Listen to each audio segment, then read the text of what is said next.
দর্শক, বরাবরের মতো আজকে আমরা বসেছি অধ্যাপক এজাজ হাসান স্যারকে নিয়ে। তিনি সভাপতি, ঝালকাঠি সদর উপজেলা বিএনপি, আহ্বায়ক বাংলাদেশ কলেজ শিক্ষক সমিতি, ঝালকাঠি জেলা। দর্শক, আজকে আমরা খোলামেলা আলোচনা করব এজাজ স্যারের সঙ্গে। আমরা কথা বলার চেষ্টা করব সমসাময়িক বিষয় নিয়ে। দর্শক, আপনারা জানেন এখন রমজান মাস চলছে। এই রমজান মাসে আজকে আমরা অতিথি হিসেবে আমন্ত্রণ জানিয়েছি অধ্যাপক এজাজ স্যারকে। আমরা কথা বলবো এজাজ স্যারের সঙ্গে। আপনি কেমন আছেন? আলহামদুলিল্লাহ, আপনাদের দোয়ায় ভালো আছি। প্রথমে যেহেতু রোজার মাস, সেহেতু রমাদান করিম, রোজার শুভেচ্ছা আপনাকে। আমরা আজকে আপনার সঙ্গে কথা বলবো সমসাময়িক বিষয় নিয়ে। সমসাময়িক বিষয়গুলোর মধ্যে ত্রয়োদশ জাতীয় সংসদ নির্বাচন অনুষ্ঠিত হয়েছে। যেহেতু আপনি সভাপতি, ঝালকাঠি সদর উপজেলা বিএনপির, তো সেই সুবাদে আমরা একটু জানার চেষ্টা করব যে এবারের নির্বাচন আপনার কাছে কেমন লেগেছে। ধন্যবাদ জনাব সুমন সাহেব, দৈনিক গগনের আলোর সম্পাদক, প্রকাশক, স্বত্বাধিকারী। প্রথমেই আমি আপনার দৈনিক গগনের আলোর মাধ্যমে সারা দেশবাসীকে মাহে রমজানের শুভেচ্ছা এবং অগ্রিম ঈদের শুভেচ্ছা জ্ঞাপন করছি। সমসাময়িক বিষয়ের আলোকে আপনি যে প্রশ্নটি করছেন সেটি হচ্ছে ত্রয়োদশ জাতীয় সংসদ নির্বাচনে সার্বিক পরিস্থিতিটা আমার কাছে কেমন লেগেছে।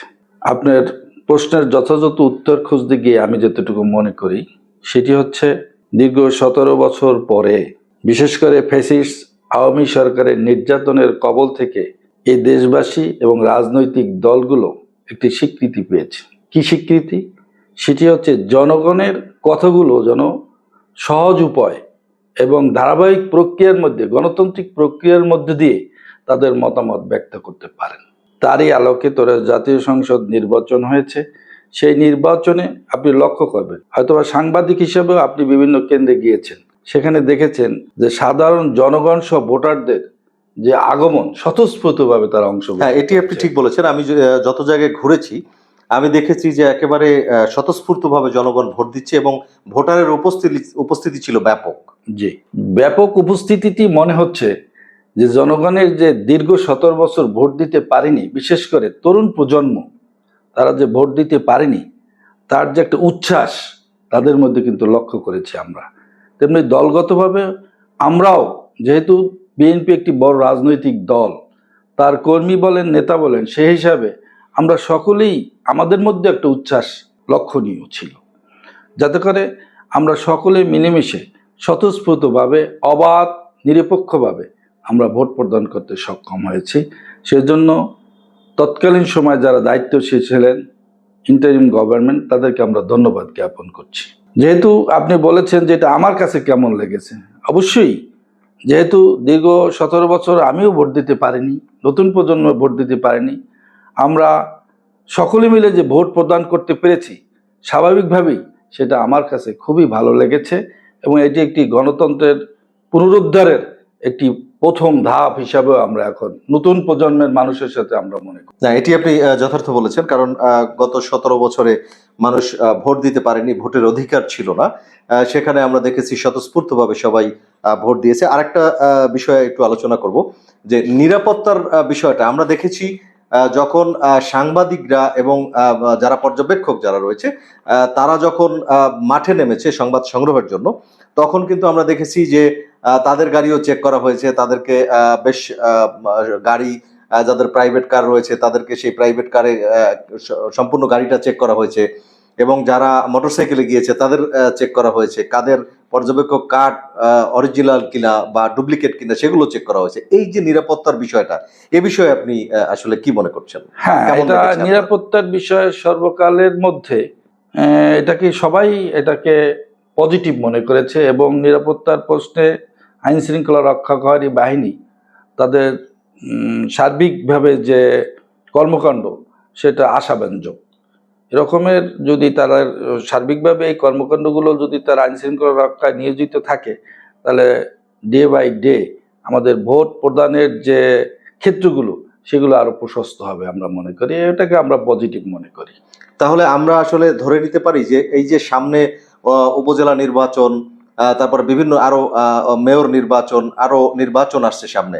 আমরা আশা করব যে সেই নির্বাচনগুলো এভাবে সুষ্ঠু এবং নিরপেক্ষ হবে বলে আশা করি। অবশ্যই দলগতভাবে আমরা আশা করি এবং সাধারণ মানুষের একজন সদস্য হিসেবেও আমরা তো আশা করি যে অবাধ নিরপেক্ষ নির্বাচন হবে। জনগণ তার মতামতের ভিত্তিতে যাদেরকে পছন্দ করবে তাদেরকে ভোট দেবে, তার মধ্য থেকেই প্রতিনিধি বাছাই হয়ে আসবে। সেটাই তো গণতান্ত্রিক প্রক্রিয়া, এটাকেই আমরা স্বাভাবিক প্রক্রিয়া মনে করছি, যাতে করে স্বতঃস্ফূর্তভাবে সকলে মিলেমিশে একটা আনন্দের মধ্য দিয়ে আমরা প্রতিনিধি বাছাই করতে পারি। সেটাই তো কামনা করি। এখন সে প্রতিনিধির কথা যদি বলে থাকেন, তাহলে সেই ঝালকাঠির যে জনগণ রয়েছে, সেই জনগণের তীর এই যে অধ্যাপক এজাজ হাসান সাহেবের উপরে। তার কারণ হলো যে ঝালকাঠির জনসাধারণ, আমরা দেখেছি পত্রপত্রিকা লেখালেখি হচ্ছে যে অধ্যাপক এজাজ হাসান সাহেবকে তারা উপজেলার চেয়ারম্যান হিসেবে দেখতে চায়। তো সেই হিসেবে আসলে আপনার মতামতটা একটু আমরা জানতে চাই। ধন্যবাদ আপনাকে। আমি যেহেতু বিএনপি সংগঠনের সাথে জড়িত আছি, একটি দায়িত্বশীল পদে অধিষ্ঠিত আছি, সেখানে আমার মতামতটাই চূড়ান্ত নয়। জনগণের প্রত্যাশা থাকবে, সেটাই স্বাভাবিক। আমি যেহেতু সংগঠক, আমি তৃণমূলের সংগঠন করেছি, ওয়ার্ড, ইউনিয়ন এবং উপজেলা বেসড। এই সংগঠনগুলো তৃণমূল পর্যন্ত দলের পক্ষে তো আমি কাজ করেছি। দলের যারা কর্মী আছেন, নেতা আছেন, তাদের তো স্বাভাবিক একটা চাহিদাই থাকে যে তাদের যারা নেতৃত্ব দিয়েছে তাদের মধ্য থেকেই প্রতিনিধি বাছাই হোক। এক্ষেত্রে আমার ব্যক্তিগত মত হচ্ছে এই যে আমি তো দলের একজন সদস্য, দলের সিদ্ধান্ত আমার কাছে চূড়ান্ত সিদ্ধান্ত। দল যদি স্থানীয় সরকার তারা যদি নিজস্বভাবে দলীয়ভাবে মনোনয়ন দেন, সেগুলো একটি প্রশ্ন। সেখানে দল যাকে মনোনয়ন দেবে সেই প্রশ্নে আমি অটল থাকব। আর যদি দল মনোনয়ন না দেন, যে যার খুশি মতো যদি প্রতিনিধি বাছাই প্রক্রিয়ায় অংশগ্রহণ করার সুযোগ থাকে, সেটা যখন সময় আসবে জনগণের মতামতের ভিত্তিতে, তৃণমূলের নেতাকর্মীদের মতামতের ভিত্তিতে যে সিদ্ধান্ত আসবে, সেই সিদ্ধান্তই আমি গ্রহণ করব। দর্শক, একটা কথা না বললেই নয়, একজন শিক্ষিত সন্তান পেতে হলে একজন শিক্ষিত মায়ের প্রয়োজন। ঠিক তেমনি সমাজ গঠনের ক্ষেত্রেও যদি আপনি একজন শিক্ষিত নেতা নির্বাচন করেন, তাহলে সমাজ সুন্দরভাবে একটি শিক্ষিত সমাজ উপহার দিতে পারবেন বলে আমরা আশা করি। সেই সুবাদে আমরা জনগণের প্রত্যাশা যেটা রয়েছে, আমরা মনে করি যে আসলে জনগণের প্রত্যাশাটা কিন্তু একেবারে ঠিক জায়গাতেই রয়েছে। যেহেতু আপনি একজন অধ্যাপক, আপনি মানুষ গড়ার কারিগর, তো সেই সুবাদে জনগণ প্রত্যাশা করছে যে আপনাকে দিয়ে অনেক কিছু তারা আশা করছে, অর্থাৎ একটা সুন্দর একটা সমাজ তারা আশা করে প্রথমত। তো সেই সুবাদে জনগণের আশাটা পূর্ণ হোক, আমরা সেই কামনাই করছি। আপনি আপনার ঝালকাঠি নিয়ে কি চিন্তা ভাবনা?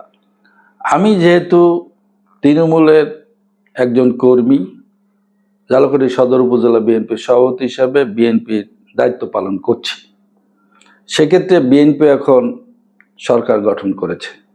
সরকারে থাকাকালীন সময় আমার তো দায়িত্ব যে তৃণমূলের বিভিন্ন জনপদে আমি ঘোরার সুযোগ পেয়েছি, তাদের সুবিধা অসুবিধা চাহিদা এগুলো আমার শুনতে হয়েছে। সেক্ষেত্রে যথাযথ জায়গায় আমি নক করব এবং এই জনগণের সেবা করার জন্য অবকাঠামো উন্নয়ন, রাস্তাঘাট, কালভার্ট, ব্রিজ, স্কুল, কলেজ, মাদ্রাসা সহ এবং সামাজিক নিরাপত্তার জন্য যে কাজগুলো আছে সেগুলো কিভাবে করা যায়, সেগুলো যথাযথ জায়গায় গিয়ে করার জন্য যা যা করণীয় আমি চেষ্টা করব।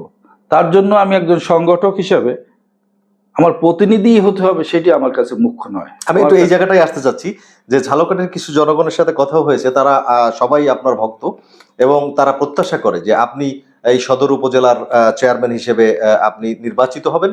সেই ক্ষেত্রে যদি আপনি কোনো কারণে দল আপনাকে না দেয় অথবা জনগণের প্রত্যাশা পূরণ না হয়, সেক্ষেত্রে আপনি আসলে কি করতে চান সেটি একটু আমরা। আপনি হয়তোবা জেনে থাকবেন, আপনি একজন সাংবাদিক।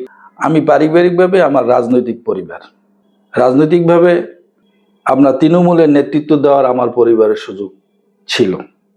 সুতরাং রাজনৈতিকভাবে যারা পরিবারের সদস্য থাকে তাদের তৃণমূলের প্রতি একটা আলাদা দরদ থাকে। এখন প্রশ্ন হচ্ছে যে আমি দলীয়ভাবে যদি মনোনয়নের প্রশ্নটি সামনে না আসে, তাহলে আমি নির্বাচনে অংশগ্রহণ করবো কিনা, সেটি তো আপনি বোঝাতে চেয়েছেন।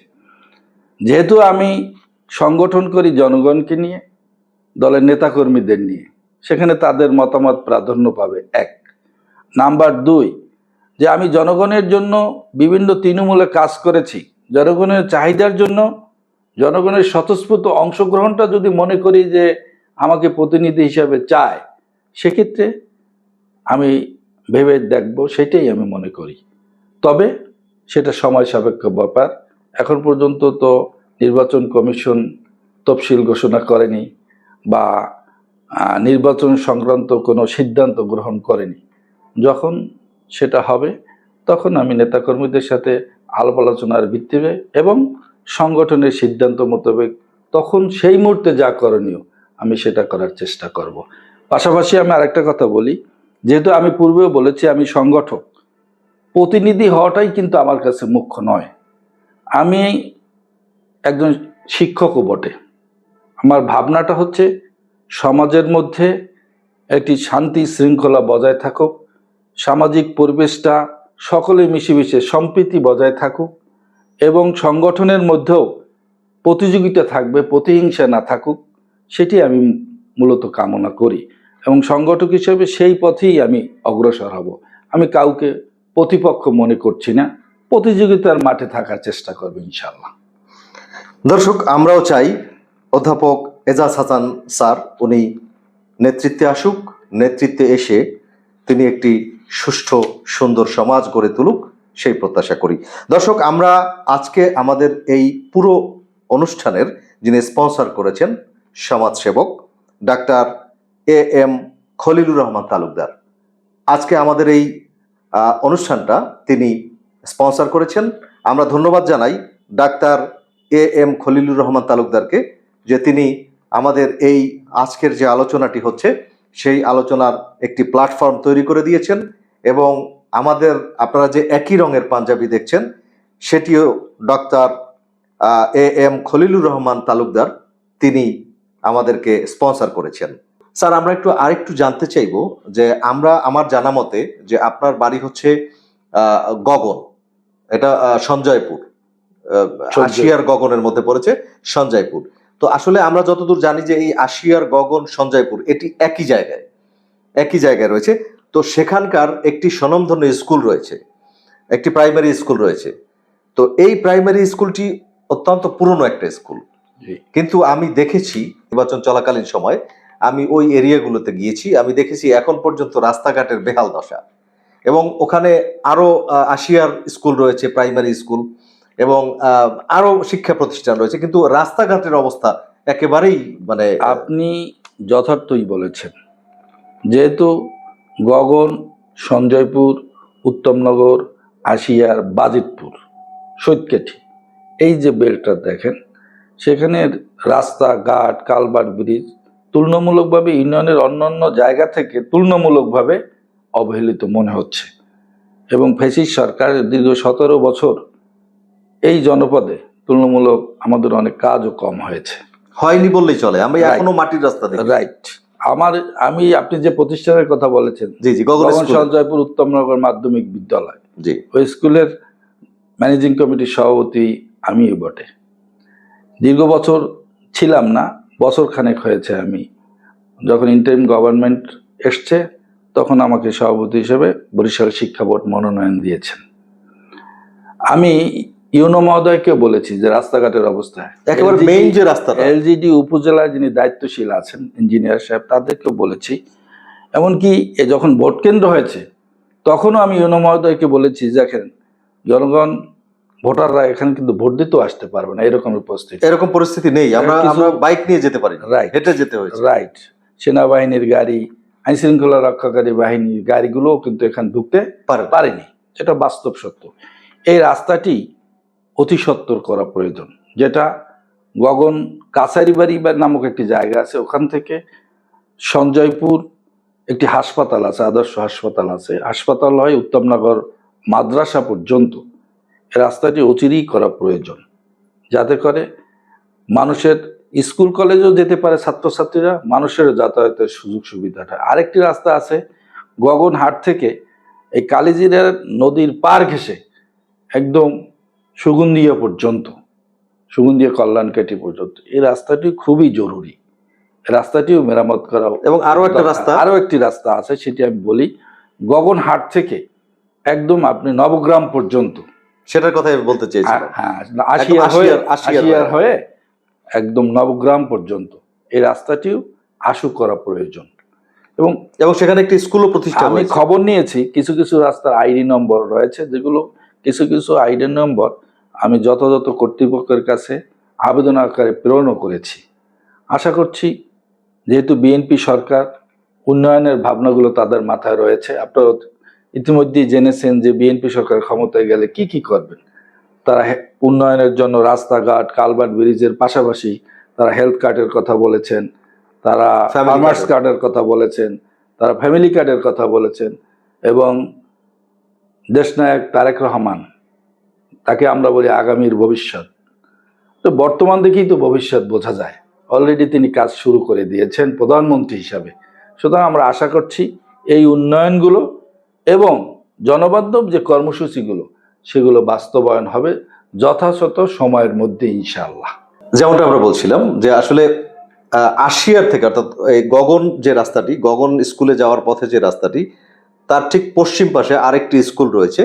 সেই স্কুলে যাওয়ার পথটাও কিন্তু একেবারেই মানে খুবই খারাপ অবস্থা। এই বিষয়গুলো আমি যেহেতু আমার সদর উপজেলার মধ্যে 10টি ইউনিয়ন রয়েছে, 10টি ইউনিয়নই আমার পদচারণা রয়েছে। এবং 10টি ইউনিয়নের মধ্যে বিশেষ করে আমি বিনয়কেটি ইউনিয়নের অধিবাসী।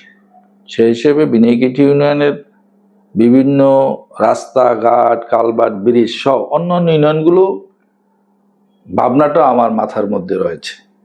যেহেতু সেই তুলনায় আপনার ইউনিয়নটা কিন্তু অনেকটা অবহেলিত। যেহেতু আপনি এই প্রশ্নটা করেছেন, সেই আলোকে আমার উত্তরটি হচ্ছে এই যে ওই রাস্তাটিও বিশেষ করে অল্প সময়ের জন্য যেটা করণীয়, সেটা এডিবির কিছু বরাদ্দ দেওয়া যায় কিনা, সেটা ইউনো মহোদয়ের সাথে আমি শেয়ার করেছি।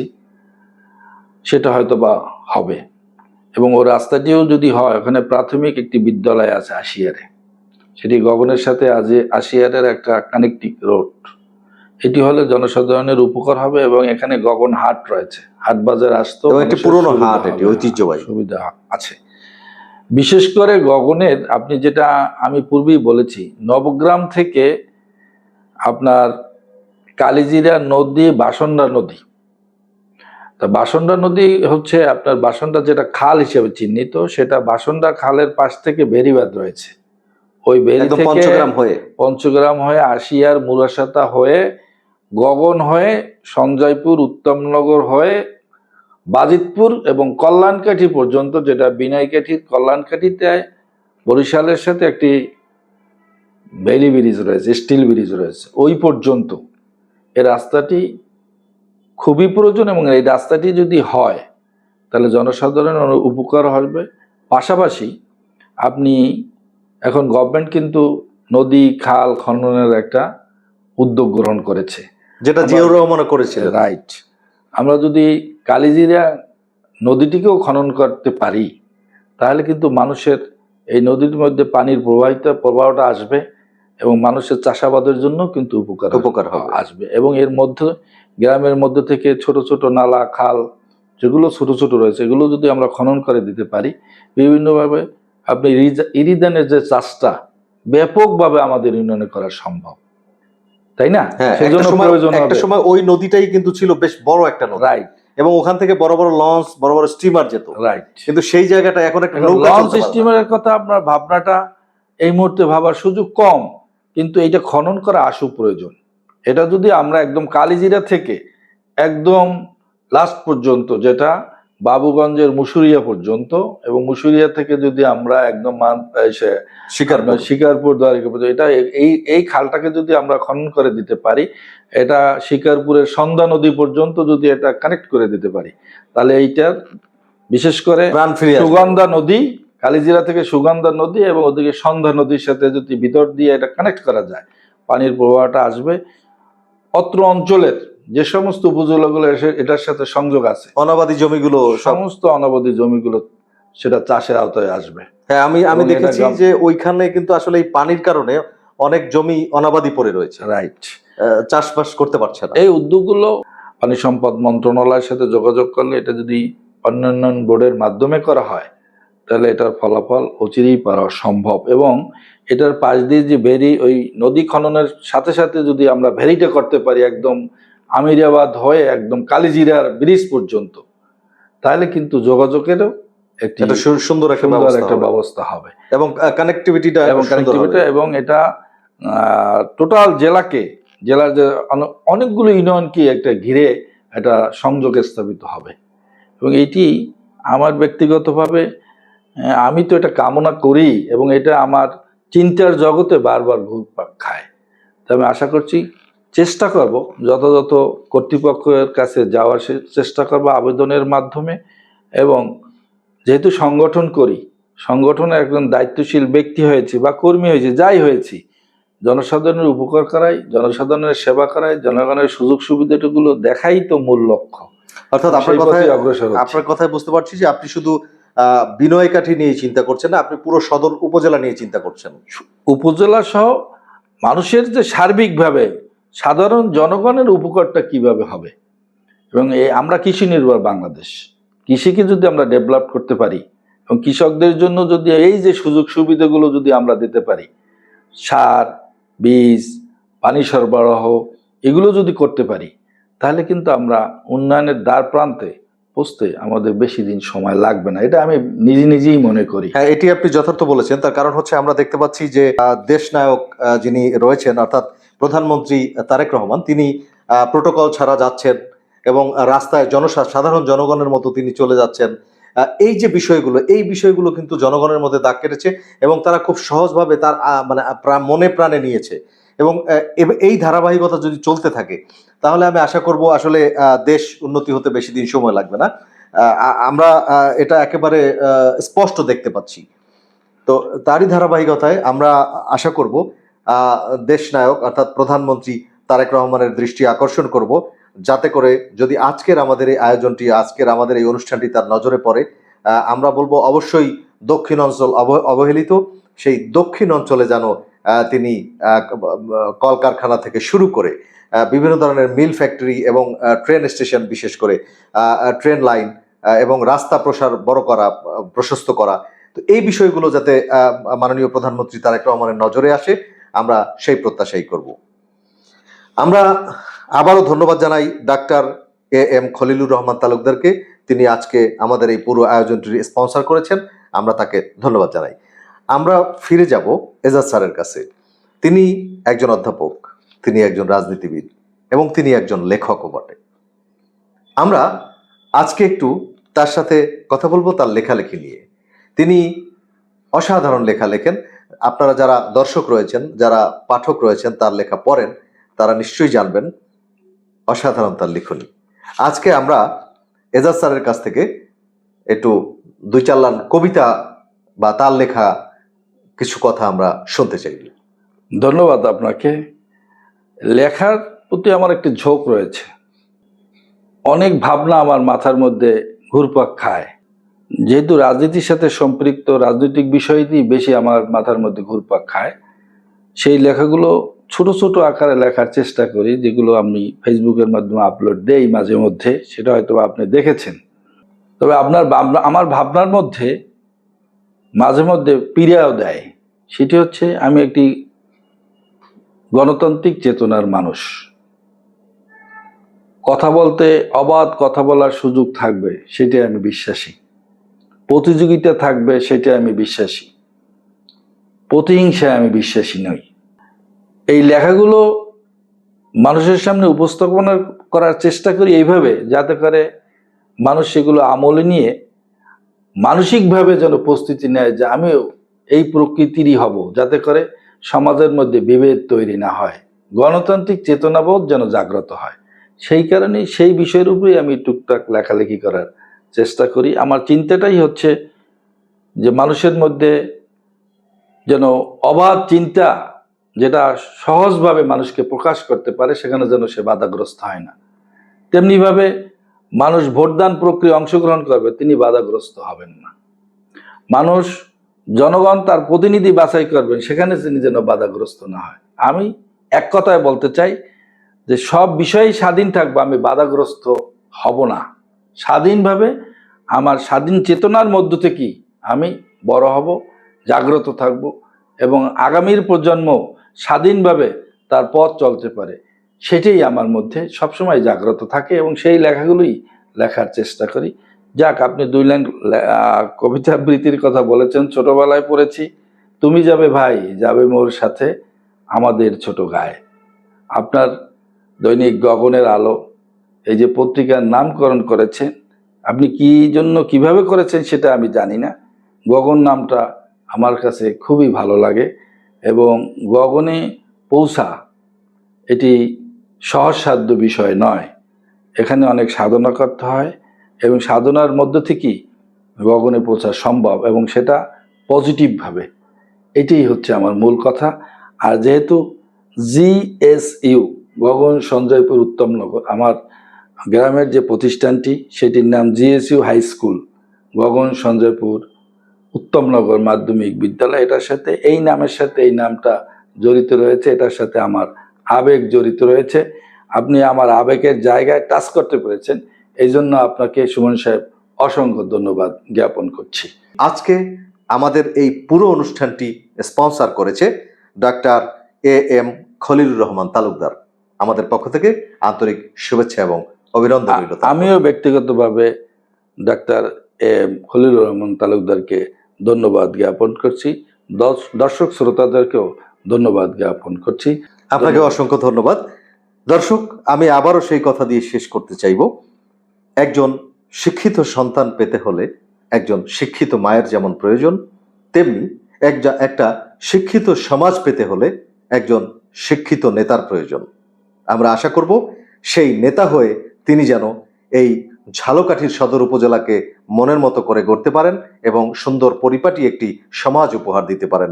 সে পর্যন্ত আপনারা ভালো থাকবেন, সবাই সুস্থ থাকবেন, সুন্দর থাকবেন, গগনের আলোয় চোখ রাখবেন।